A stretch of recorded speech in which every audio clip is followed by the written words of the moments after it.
મિત્રો, આજે આપણે ભમર ઘોડાની વાત કરીશું. કહેવાય છે કે એક દિવસ દેવલોકમાંથી 4 જોગણીઓ ધરતી ઉપર ભ્રમણ કરવા આવે છે. ભ્રમણ કરતાં કરતાં હાલનું જ્યાં મંદિર છે ત્યાં આવી પહોંચે છે. તે સમયમાં ત્યાં ચારે તરફ હરિયાળું જંગલ હતું અને એક નાનકડી તલાવડી હતી. 4 જોગણીઓને આ જગ્યા પવિત્ર લાગી એટલે એમણે ત્યાં મોટું સરોવર બનાવવાનો વિચાર કર્યો. આમ 4 જોગણીઓએ 7 રાતની એક રાત બનાવી અને ઘોડા ઉપર અસવાર થઈને ઘોડાના ડાગલે આખું સરોવર ખોદ્યું અને મહીસાગરનું પાણી આ સરોવરમાં ભર્યું. ઘોડા ઉપર અસવાર થઈને આ સરોવર ખોદ્યું હતું. આ સરોવરનું નામ ભમર ઘોડા પડ્યું. સરોવર બનાવ્યા બાદ 4 જોગણીઓએ પોતાના શરીરનો મેલ ઉતાર્યો. પછી મેલ ઉતારીને એક પૂતળું બનાવ્યું.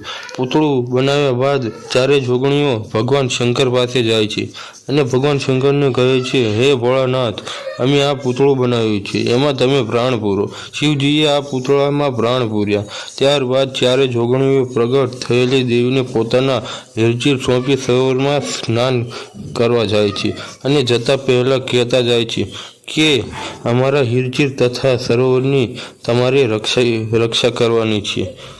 આમ જ્યાં સુધી 4 જોગણીઓ સ્નાન કરીને પાછી ન આવે ત્યાં સુધી ઉગતા પૂર્ણિમા મેલડી હિરચીર અને સરોવરની રક્ષા કરે છે.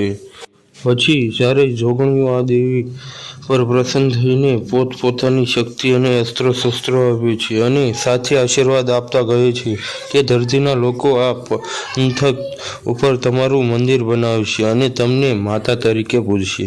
આ મુક્તા પૂર્ણિમા મેલડી કહે છે કે ભલે દેવીઓ, જ્યાં સુધી આ આકાશ અને પાતાળ રહે છે ત્યાં સુધી હું અહીંયા જ બેસીને સમગ્ર જગતનું કલ્યાણ કરીશ. આમ સમય જતાં ઉગતા પૂરની દેવી મા મેલડીનું ભવ્ય મંદિર